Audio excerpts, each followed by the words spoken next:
Donc je suis Madame Numérique, je suis spécialisée en visibilité sur le web, je crée des sites internet et aujourd'hui le webinaire a pour objet de vous expliquer comment vous pouvez booster votre reprise d'activité grâce aux réseaux sociaux. On va essayer de ne pas trop tarder puisque maintenant on a déjà un petit peu de retard, donc on va essayer d'être simple et efficace. Alors d'abord, évidemment, le point de situation, c'est la fameuse révolution Covid. Alors la révolution Covid, c'est quoi? C'est le fameux choc sanitaire du Covid-19 qui a engendré un véritable choc économique.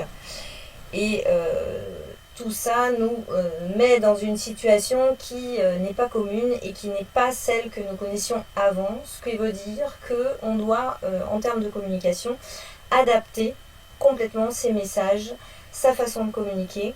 Et pour ça, les réseaux sociaux, ça reste une valeur sûre et c'est quelque chose qui va vous permettre surtout de développer votre activité.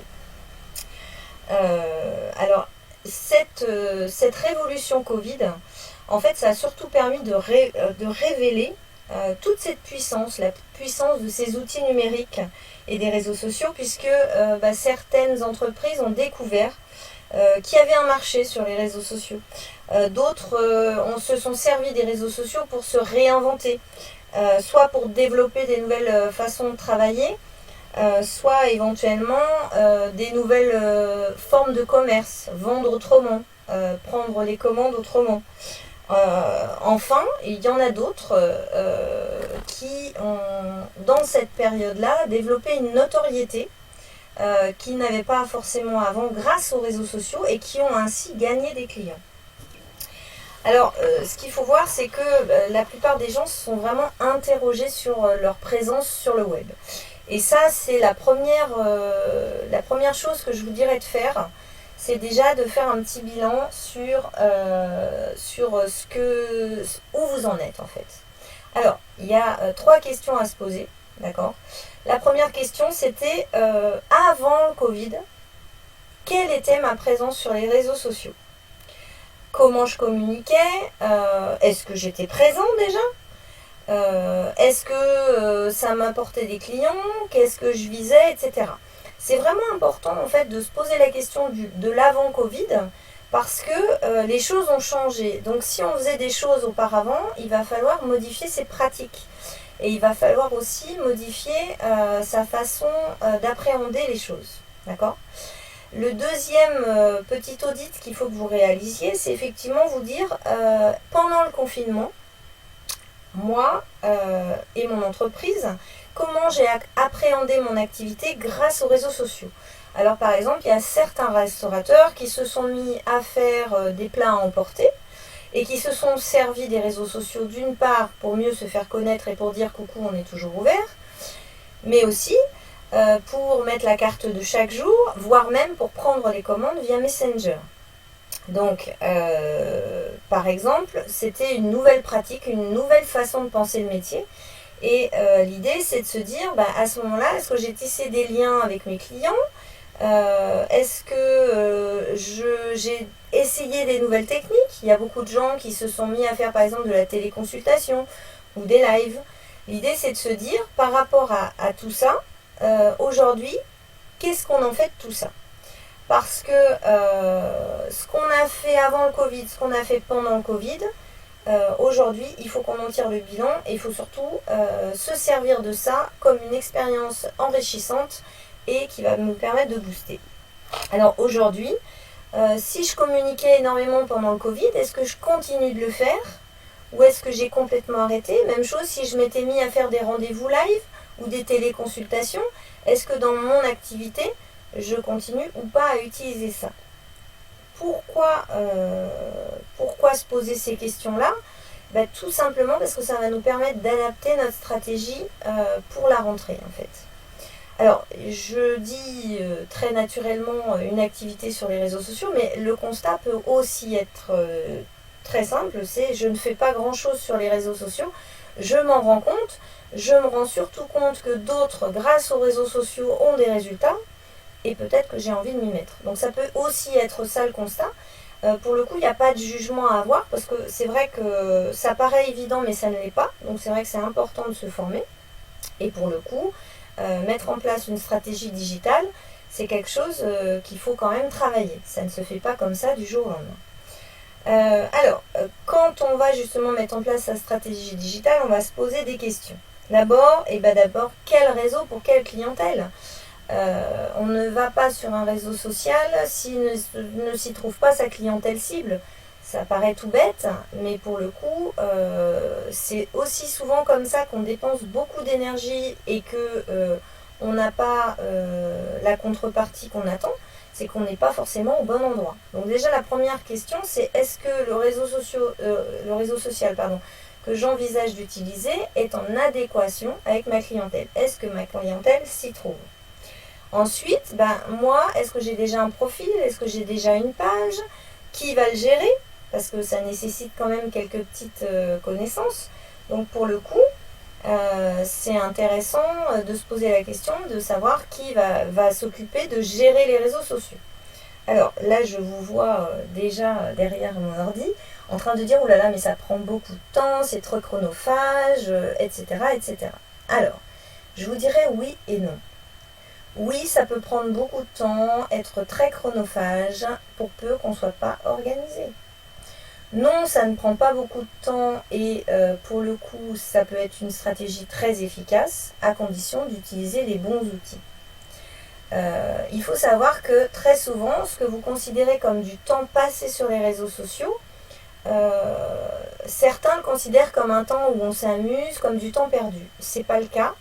Si vous avez une stratégie de communication et si vous établissez un calendrier de publication. Donc c'est en fait une vraie tâche que d'utiliser les réseaux sociaux. Et souvent ce qui pêche, c'est que justement vous ne l'abordez pas de façon professionnelle en fait. D'accord ? Mais pour le coup, c'est très important de l'aborder de façon professionnelle pour avoir des résultats. Alors, évidemment qu'on va se poser la question du type de publication qu'on va proposer, de la fréquence. Donc ça, évidemment, ce sera aussi fonction des ressources qu'on a, des ressources, j'entends, humaines et puis en termes de connaissances, d'accord ? Et puis surtout, il faut essayer de se poser un petit peu la question de qu'est-ce qui se passe quand je publie. Parce que souvent on publie, et puis on attend quelque chose, mais on ne sait pas vraiment quoi, on ne sait pas vraiment si ça a marché, si ça n'a pas marché, etc. Donc ça, c'est hyper important que si on commence à publier sur les réseaux sociaux, on s'intéresse et on évalue son résultat. Alors, l'idéal, c'est vraiment d'accroître sa présence pour capitaliser. Alors, accroître sa présence, ça ne veut pas dire casser les pieds aux gens. Soyons bien clairs, faire du matraquage en permanence avec votre dernière promo ou votre dernier truc de pub, ça ne marche pas. Les gens sont sur les réseaux sociaux pour se divertir et pour trouver de l'information. Quand je fais un petit parallèle avec la télé. Quand vous regardez un film, au moment de la coupure pub, très sincèrement, si elle se déclenche trop régulièrement, vous êtes excédé et finalement ça vous agace. Eh bien, sur Facebook, trop de pub tue la pub. Donc ça, c'est vraiment une pratique que je vois très régulièrement, c'est-à-dire que les gens balancent leurs produits, leurs promos, leurs machins, et ne communiquent que là-dessus. Et à un moment donné, ça ne répond pas à ce qu'attend le client sur Facebook. Ce qu'attend le client, ou en tout cas le visiteur de Facebook, c'est deux choses, c'est trouver de l'information et se divertir. Si vous êtes dans la publicité, oui, vous pouvez en mettre un petit peu avec parcimonie, mais si vous ne faites que ça, ça ne répond plus aux besoins primaires de la personne qui vient sur Facebook.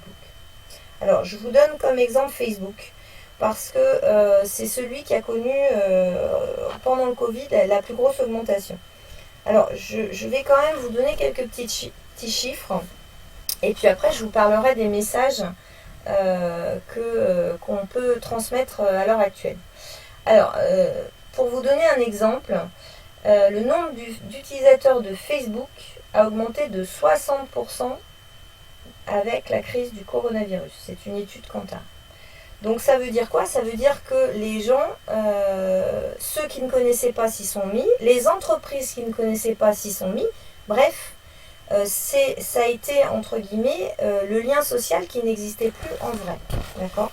Alors, pour le coup, se mettre sur Facebook en tant qu'entreprise, c'est une très bonne idée, à condition d'avoir des contenus cohérents. Alors, qu'est-ce que ça veut dire ça? Ça veut dire qu'il faut être en cohérence avec les valeurs de l'entreprise, avec les codes du réseau social, d'accord? Et puis surtout, il faut proposer des contenus intéressants et divertissants, c'est-à-dire les deux objectifs de celui qui vient sur Facebook. Prendre de l'information et se divertir. À partir de là, ça fonctionne. Alors, pour le coup, les messages qu'on doit transmettre à l'heure actuelle, évidemment qu'ils sont fonction de notre expérience et évidemment qu'ils sont fonction de la période post-Covid. Donc oui, le Covid est passé par là et du coup ça a créé un changement de paradigme. Au départ, on communiquait de façon bien plus légère. Aujourd'hui, on a 4 thématiques de communication qui reviennent. Alors quand je dis thématique de communication, c'est je vais communiquer de l'information qui est en rapport avec mon activité, mais par contre, dans cette information, je vais me concentrer sur un de ces 4 thèmes, ou en tout cas, je vais aborder mon information avec ces thèmes-là. Alors, la première thématique de communication, c'est reconstruire. Donc, on est vraiment dans cette période de rentrée de septembre. Au mois de mai, post-Covid, c'était plutôt recommencer à vivre. Là, cet item recommencer à vivre est devenu reconstruire. Je prends l'exemple de la communication, par exemple, du CIC. Le CIC, leur slogan normal, c'est construisons un monde qui bouge. Vous ferez attention, mais en ce moment, leur slogan est devenu reconstruisons un monde qui bouge. Donc le fait de reconstruire, rebâtir un nouveau monde, et je vais jusque-là, ça fait partie des choses sur lesquelles vous pouvez communiquer et pour le coup, vous allez effectivement trouver oreille parce que les gens, c'est ce qu'ils attendent en termes de message. La deuxième thématique que vous pouvez aborder, c'est le être authentique. C'est consommer juste. C'est consommer autrement, consommer local, éco-responsable. Vous pouvez également mettre en valeur tout ce qui est partenaires locaux, tout ce qui est circuit de distribution court. Donc ça, l'authenticité de votre entreprise, c'est quelque chose sur lequel vous pouvez surfer, c'est le cas de le dire. Parce que c'est encore quelque chose qui est très recherché et c'est un message que les gens veulent entendre. Troisième thématique de communication que vous pouvez aborder, c'est le fameux take care. Alors, take care, je le dis en anglais parce qu'en fait en anglais le sens est beaucoup plus large qu'en français. Take care en anglais, ça veut dire prendre soin, mais ça veut aussi dire faire attention en fait. Et l'idée, c'est de dire on prend soin des autres, de soi, de la planète, et on décide de faire attention aux collaborateurs, aux fournisseurs, à ses clients.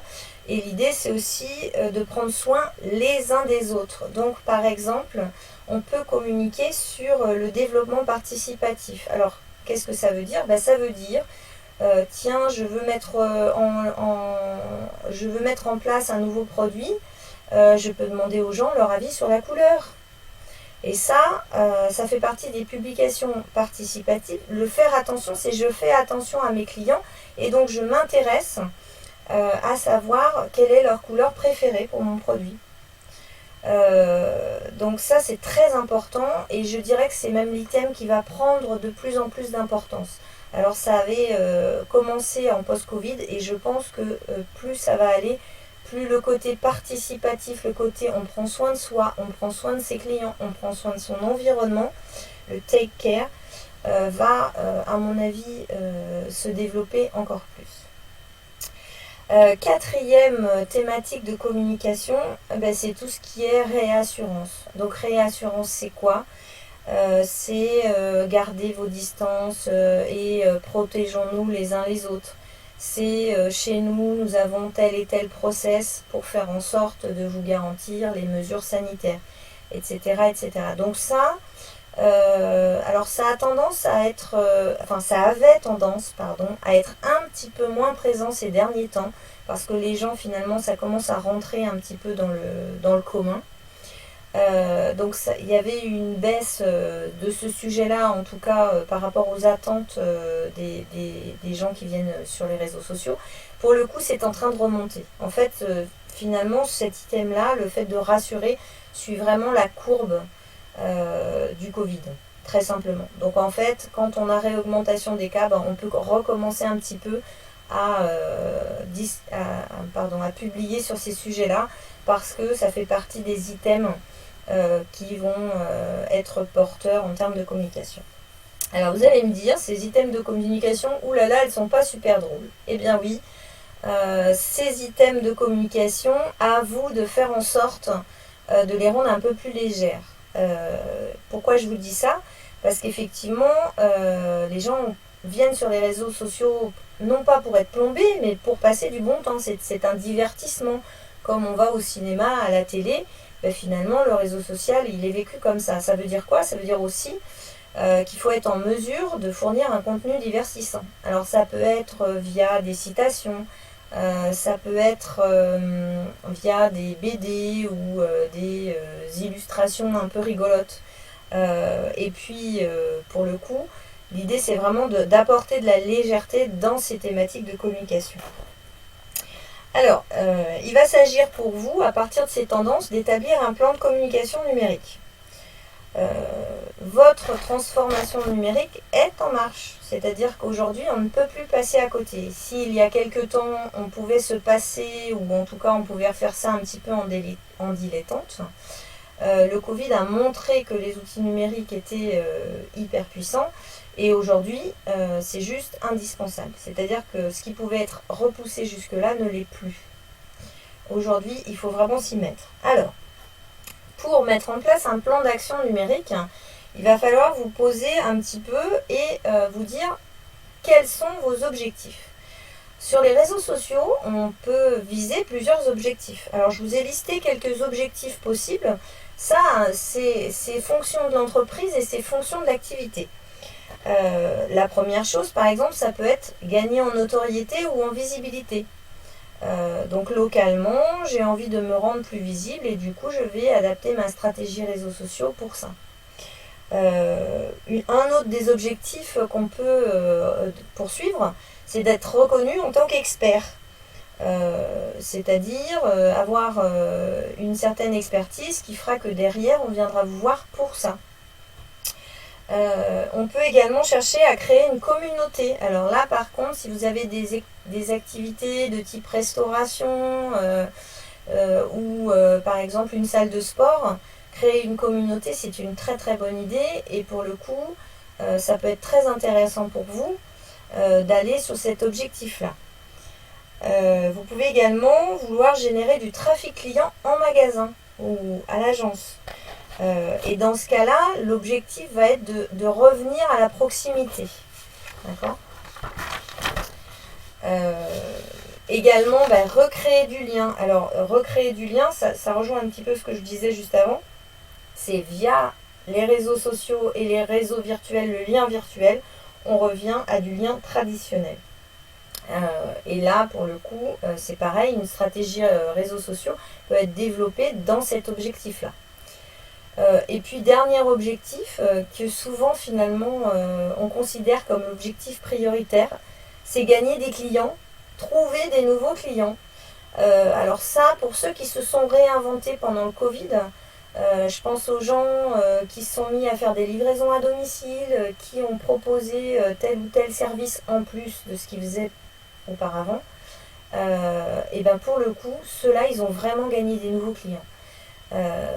Il est encore temps d'en gagner des nouveaux, il faut le savoir, Par contre, il faut déjà aller sur d'autres objectifs et trouver des clients, ce sera vraiment la finalité une fois que vous aurez mis en place votre premier objectif. Donc oui, ça marche. Alors, par exemple, sur Facebook, ce qu'on va faire, c'est se dire, tiens, je choisis de me mettre sur Facebook. Donc déjà, la première chose à faire, c'est de se dire combien de temps j'ai à y consacrer par semaine. Parce que en fonction des moyens dont on dispose, on va adapter sa stratégie. Ça, c'est la première chose. Deuxième chose, quels sont les types de messages que j'ai envie de transmettre? Alors là, pour le coup, je vous invite à mettre en place vraiment une ligne éditoriale. C'est-à-dire que j'ai telle ou telle activité, eh bien je vais communiquer sur tel ou tel sujet qui reprennent effectivement les thématiques que j'ai citées auparavant, mais surtout qui sont, entre guillemets, les choses que je vais publier. Et si je sors de cette ligne éditoriale, je ne mettrai pas ça sur ma page Facebook. Par exemple, sur la ligne éditoriale, en ce qui concerne la ligne éditoriale de Madame Numérique, moi j'ai pour objectif de vous transmettre de l'information numérique, de vous aider avec des outils, de vous transmettre des astuces et éventuellement de vous faire partager mon quotidien d'entrepreneur. Voilà. Donc normalement, si j'ai bien fait mon travail, la plupart des publications que vous verrez sur ma page respectent ces codes. Ça veut dire quoi? Ça veut dire que si je fais des choses personnellement, je ne vais pas les mettre sur la page de Madame Numérique. Donc il faut apprendre aussi à cloisonner votre activité professionnelle et votre vie perso. C'est un petit peu souvent l'erreur qu'on fait, surtout quand on gère soi-même ses réseaux sociaux, c'est de vouloir finalement tout mettre sur sa page ou tout mettre sur son profil. C'est une mauvaise stratégie. Alors, pour le coup, voilà, décidez qu'est-ce que vous mettez sur votre page pro. Et ce que vous mettez sur votre page pro, c'est du pro. Ensuite, il va vous falloir réfléchir au ton que vous voulez utiliser parce que vous pouvez avoir un ton second degré ou alors un truc un peu plus consensuel. Ça dépend principalement de votre activité et puis de votre aisance sur les réseaux sociaux parce que c'est toujours plus facile d'avoir un second degré quand on est à l'aise. Alors ensuite, moi je vous invite à travailler avec un calendrier de publication. C'est quoi? C'est un planning qui intègre pas mal de choses. Alors ça peut intégrer les saisons. Si vous avez une saisonnalité dans votre métier, évidemment que ça doit répondre à ça. Mais ça peut aussi intégrer les différentes journées, vous savez, les journées du chat, du chien, etc. Si vous avez des choses à dire là-dessus. Donc un calendrier de publication, c'est dire, voilà, ma communication sur les 6 prochains mois, voilà les sujets qui seront phares, à quel moment ils seront phares, et en conséquence, je vais me planifier ce que je vais dire. Parce que souvent, ce qui se pêche dans les réseaux sociaux, c'est qu'on ne sait pas quoi dire, ou alors on le dit sur le moment, mais finalement on n'était pas très près. En fait, ça se prépare en avance. Et c'est ça qui fait qu'on publie ou pas correctement et que sa page gagne des abonnés. C'est surtout qu'on a une cohérence dans ce qu'on dit et que on le dit au bon moment, en fait, et de la bonne manière.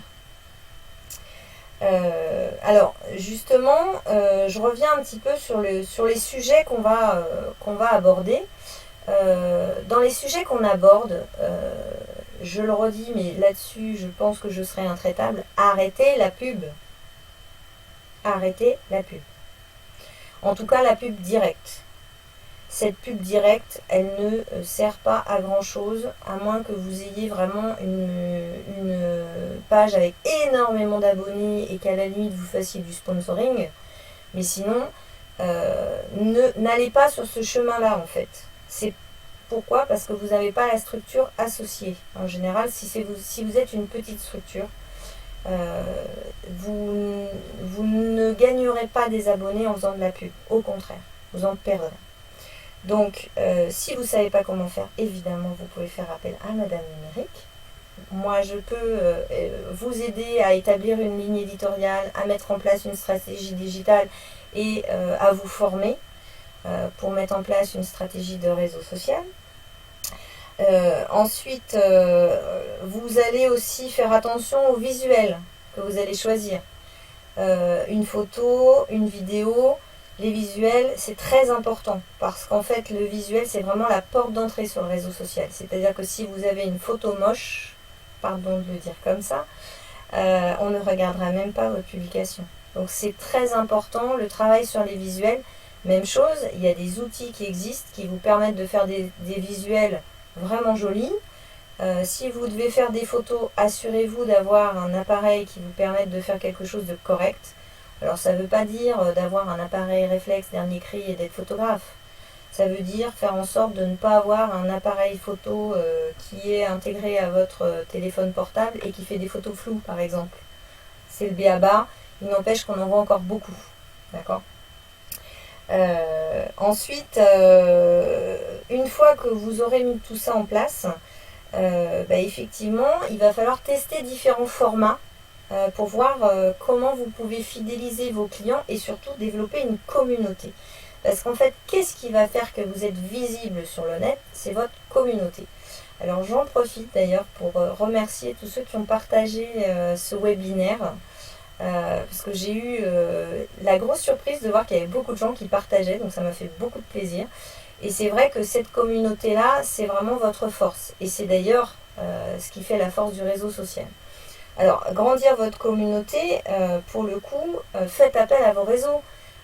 Si vous êtes déjà dans des réseaux professionnels ou autres, partagez les pages entre elles ou partagez les événements entre eux. Ça vous permettra de gagner en fait en force de frappe, tout simplement.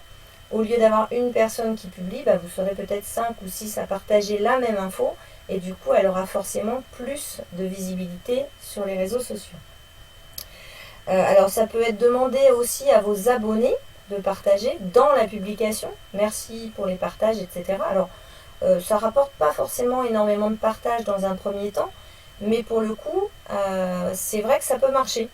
On a vu par exemple pendant le Covid, on a vu des pages qui se développaient beaucoup avec un fameux message, c'est le Covid, on a besoin d'être solidaire, merci de partager la page pour nous faire gagner en visibilité, etc. Ça c'est quelque chose qui a plutôt bien marché. Alors c'est vrai que moi au début quand j'ai vu arriver ça, j'étais un petit peu sceptique et puis j'ai eu le retour de gens qui l'ont fait, qui ont partagé les pages des autres et dont la page a été partagée et effectivement ça a marché. Donc là pour le coup c'est encore possible de faire ce genre d'exercice puisque on est en mode rentrée et puis on est en mode post-Covid et on est en mode c'est la reprise. Donc on peut encore transmettre un message de c'est la reprise, soyons solidaires entre nous, aidez-nous à développer et à reprendre une activité. Ça marchera si vous mettez ce type de message. Alors formulez-le correctement, mais le fait de dire aidez-nous pour booster notre reprise, très sincèrement, les gens sont dans un mode solidaire actuellement et pour le coup, vous aurez des partages en faisant ça. Donc ça, c'est une façon d'agrandir votre communauté. Alors là-dessus, je mettrai un tout petit bémol. C'est que moi, je ne suis pas pro nombre d'abonnés. Très souvent, les gens se focalisent sur leur nombre d'abonnés. Alors oui, avoir beaucoup d'abonnés, c'est s'assurer un minimum de visibilité. Pour autant, je pense qu'il est plus intéressant d'avoir une audience qualifiée. Ça veut dire quoi? Ça veut dire que avoir moins d'abonnés, mais que ces abonnés-là soient des gens qui vont être intéressés par ce que vous dites. Alors, à quoi ça sert? Ça sert à avoir un taux de transformation ou un ROI, un Return on Investment, pardon pour l'anglais, donc un retour sur l'investissement qui sera nettement supérieur. Parce qu'en fait, vous aurez des gens qualifiés qui vous écoutent et donc qui vont vous rendre visible et ils seront beaucoup plus engagés à le faire. Alors, ça peut paraître particulier, mais moi je vous le dis, ça fonctionne. Dernière petite chose, effectivement, les réseaux sociaux, ce qu'il faut comprendre surtout, c'est deux choses. C'est de savoir que c'est puissant pour peu que ce soit bien utilisé. Alors attention, ça peut être puissant dans un sens ou dans un autre. Mais pour le coup, si vous êtes dans une démarche solidaire et si vous réclamez de la solidarité via une publication, vous l'obtiendrez. D'accord? Surtout localement. Parce que de plus en plus, le réseau social permet le développement local. Et ensuite, la deuxième chose, c'est que en plus d'être puissant, ça vous permet d'être visible. Alors là maintenant, je n'ai plus vraiment besoin de convaincre les gens puisqu'ils se sont aperçus pendant le Covid-19 qu'en fermant leur boutique ou en fermant leur rideau, ils devenaient invisibles. Ben, aujourd'hui, le réseau social qui s'est développé pendant le Covid et qui a permis à certains d'être visibles via des groupes, via des publications, etc. Aujourd'hui, cette visibilité, elle existe toujours. Donc charge à vous de prendre les choses en main pour faire en sorte de booster votre reprise grâce aux réseaux sociaux. Et cette visibilité que vous avez peut-être découvert pendant la période Covid, elle existe toujours et elle est encore plus efficace puisque les gens se sont rendus compte à quel point c'était puissant. Alors, dernier petit conseil, ce que je peux vous dire sur une stratégie générale sur les réseaux sociaux, c'est communiquer régulièrement. Alors régulièrement, ça ne veut pas forcément dire tous les jours. Ça ne veut pas forcément dire 3 fois par jour. Régulièrement, c'est faire en sorte que si on regarde votre page professionnelle, la dernière publication ne date pas de novembre 2019. Ça, voilà. Communiquer régulièrement, c'est communiquer... alors tout dépend du temps que vous voulez y consacrer, mais en tout cas, au moins 1 à 2 fois par mois, voire plus. La deuxième chose, c'est de faire passer les bons messages. Donc les bons messages, je rappelle les 4 thématiques dont je vous ai parlé tout à l'heure. C'est vraiment la reconstruction, l'authenticité, le take care et le fait de rassurer. Et puis, essayer de rassembler autour des valeurs de l'entreprise une communauté qui saura porter votre message. Et c'est ça les clés d'une relance réussie sur les réseaux sociaux. Alors maintenant, ce que je vous propose, c'est un petit échange de questions-réponses parce que je sais que vous êtes assez friands. Donc si vous avez des questions par rapport à ce que j'ai dit ou par rapport à votre cas personnel, n'hésitez pas à me poser ces questions, j'y répondrai avec beaucoup de plaisir. Pour le coup, alors, est-ce que j'ai des nouvelles questions? Voilà, alors pour le coup, j'espère que vous avez bien saisi les messages. C'est-à-dire effectivement communiquer régulièrement, quel message par rapport à mon activité et surtout par rapport aux items à la mode entre guillemets en cette rentrée 2020, et puis essayer de rassembler une communauté et de demander à cette communauté de partager les valeurs de l'entreprise. Ça, c'est vraiment les clés. Donc nous avons avec nous Lydie, Arnaud, Jennifer, Marie, Angélique, Sylvie, Marion. Alors, pour le coup, ceux qui auraient des petites questions à me poser, n'hésitez pas. Je peux y répondre, peut-être pour savoir par rapport à votre activité, quel type de message vous pouvez proposer. C'est vrai que c'est pas toujours évident en fonction de son activité. Après, ce qu'il faut surtout, c'est être cohérent dans ce qu'on transmet en fait. Et quand on a cette fameuse cohérence de communication, le reste se fait presque tout seul, j'oserais dire. Alors, pour le coup, est-ce qu'il y a des questions? Allez, je reste encore 5 petites minutes. Si vous avez des questions, n'hésitez pas.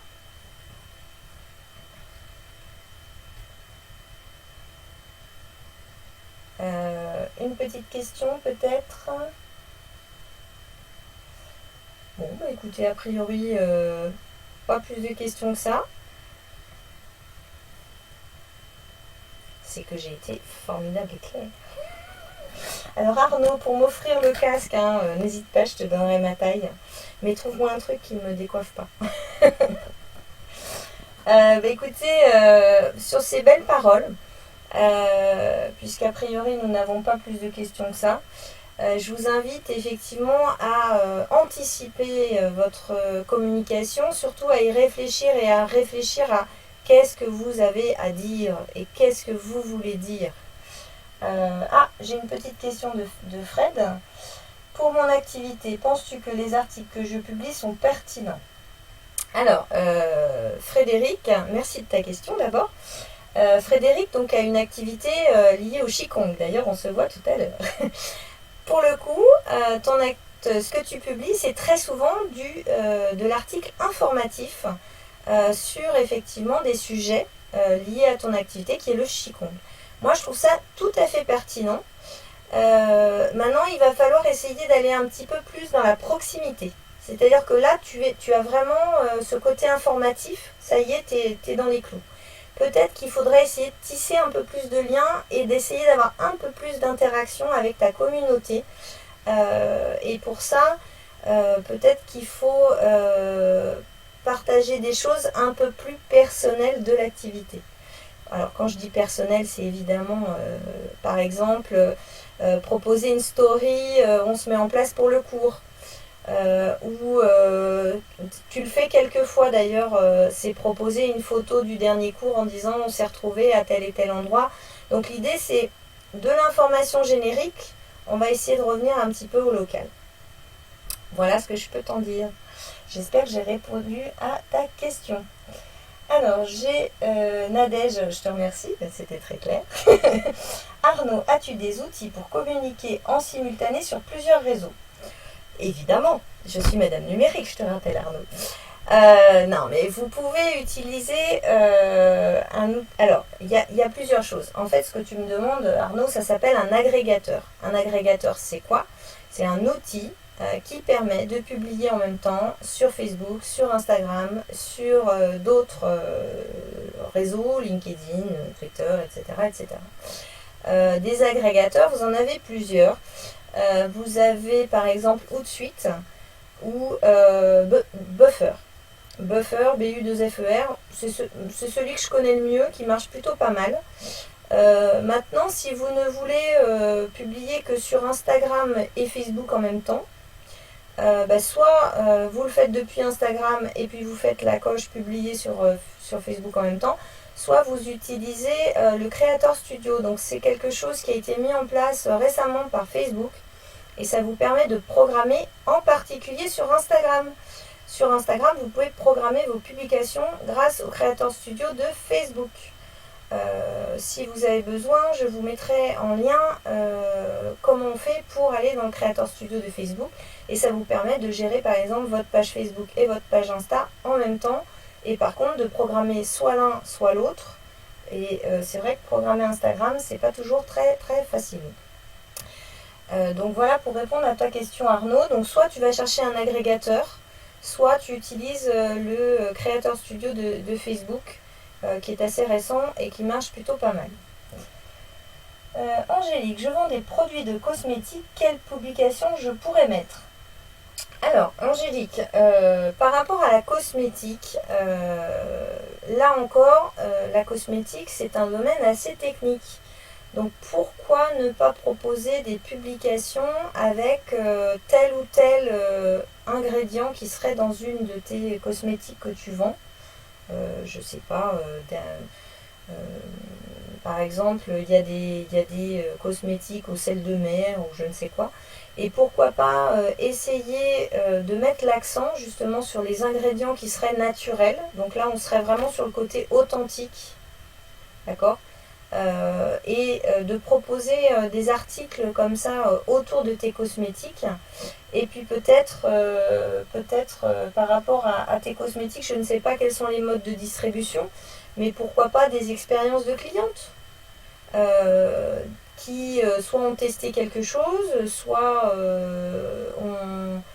ont découvert tel ou tel produit. Alors c'est vrai que c'est pas toujours évident de trouver des expériences de clientes, mais charge à toi de faire en sorte d'avoir des retours par rapport à tes cosmétiques. Voilà, j'espère que j'ai répondu. Julie Arnaud, take care des enfants dans mon cas, qu'en penses-tu? Alors, Julie Arnaud, pour ceux qui ne la connaissent pas, Julie est spécialiste en parentalité.